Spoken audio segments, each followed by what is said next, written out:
சென்னையில் முன்னாள் ஜனாதிபதி அப்துல் கலாம் மறைவுக்கு பொதுமக்கள் அஞ்சலி செலுத்தினர். முன்னாள் ஜனாதிபதி அப்துல் கலாம் மறைவுக்கு இரங்கல் தெரிவிக்கும் விதமாக தமிழகத்தில் தேசிய கொடி அரைக்கம்பத்தில் பறக்கவிடப்பட்டுள்ளது. சென்னையில் அமைந்துள்ள தலைமைச் செயலகத்தில் தேசிய கொடி அரைக்கம்பத்தில் பறக்கவிடப்பட்டிருந்தது. காமராஜர் சாலையில் உள்ள இந்திய ரிசர்வ் வங்கி, எதிர்ப்புறம் அமைந்துள்ள சென்னை துறைமுகம் மற்றும் சென்னை கலெக்டர் அலுவலகம், எழிலகம், சென்னை மாநகராட்சி கட்டடம் ஆகிய இடங்களில் தேசிய கொடி அரைக்கம்பத்தில் பறக்கவிடப்பட்டிருந்தது. அப்துல் கலாம் மறைவுக்கு அஞ்சலி செலுத்தும் விதமாக சென்னை பல்கலைக்கழக மாணவர்கள் மெரினா கடற்கரையில் பேரணி சென்றனர். மெரினா கடற்கரை, திருவள்ளுவர் சிலை அருகில் உள்ள மாணவர் விடுதியிலிருந்து சென்னை பல்கலைக்கழகம் வரை இந்த அமைதி ஊர்வலம் நடந்தது. அப்துல் கலாம் திருவுருவ படத்தை கையில் ஏந்தியபடி மாணவர்கள் அமைதியாக சென்றனர். ஊர்வலத்தில் கலந்து கொண்ட மாணவர்கள் அனைவரும் கருப்பு பட்டை அணிந்து சென்றனர்.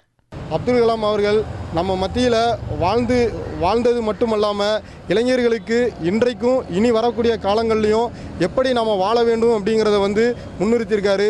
ஜாதி, மதம், இன, மொழிகளை கடந்து மாணவர்களாகவும் இளைஞர்களாகவும் மக்களாகவும் ஒரு இந்திய குடிமகனாகவும் எப்படி வாழ வேணும்னு சொல்லி வாழ்ந்து காட்டியிருக்காரு.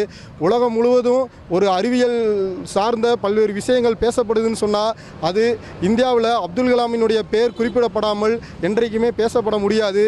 சென்னை சென்ட்ரல் ரயில் நிலையத்தில் மறைந்த முன்னாள் ஜனாதிபதி அப்துல் கலாம் உருவப்படத்திற்கு பொதுமக்கள் அஞ்சலி செலுத்தினர். அப்துல் கலாம் மறைவு செய்தியை அறிந்து கல்வி நிலையங்கள், பொதுமக்கள் கூடும் இடங்களில் அவரது திருவுருவப்படம் வைக்கப்பட்டு அனைவரும் அஞ்சலி செலுத்தினர். சென்னை சென்ட்ரல் ரயில் நிலையத்தில் ரயில்வே போலீசார் அப்துல் கலாம் உருவப்படத்தை வைத்திருந்தனர். அவரது படத்திற்கு ரயில் பயணிகள், போலீசார், பொதுமக்கள், மாணவ மாணவிகள் அஞ்சலி செலுத்தினர்.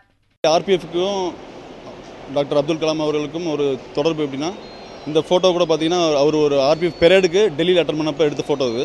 அவர் கேப் கூட பார்த்தீங்கன்னா ஆர்பிஎஃப்னு போட்டிருக்கோம். எங்களுக்கு பெரேட் அட்டன் பண்ணி எங்களுக்கு என்கரேஜிங்காக ஒரு ஊக்குவிச்சு ஒரு சில வார்த்தைகள்லாம் பேசினாங்க.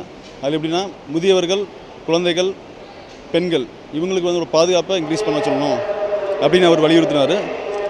பாதுகாப்பு லேட்டஸ்ட்டாக இருக்கிற செக்யூரிட்டி கேஜெட்ஸ் அதெல்லாம் யூஸ் பண்ணி இருக்கிற அந்த டெரரிஸ்ட் பிரச்சனைலாம் சால்வ் பண்ணணும் அப்படின்னு சொல்லி எங்களுக்கு வலியுறுத்தினாங்க.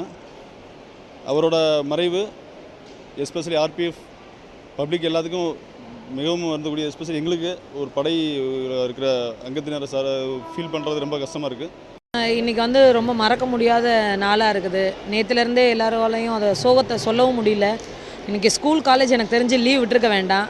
ஏன்னா எல்லா இளைஞர்களையும் கனவு காண சொன்னவருடைய அந்த கனவை நனவாக்குறதுக்காக ஒரு உறுதிமொழி எடுத்துருக்கலாம்.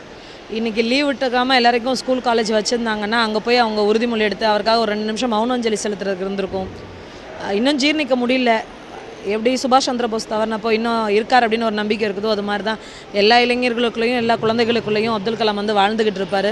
சென்னையில் பல்வேறு இடங்களில் பொதுமக்கள் அப்துல் கலாம் மறைவுக்கு இரங்கல் தெரிவித்தனர். தெருக்களிலும் குடியிருப்புகளிலும் அவரது உருவப்படத்தை வைத்து அஞ்சலி செலுத்தினர்.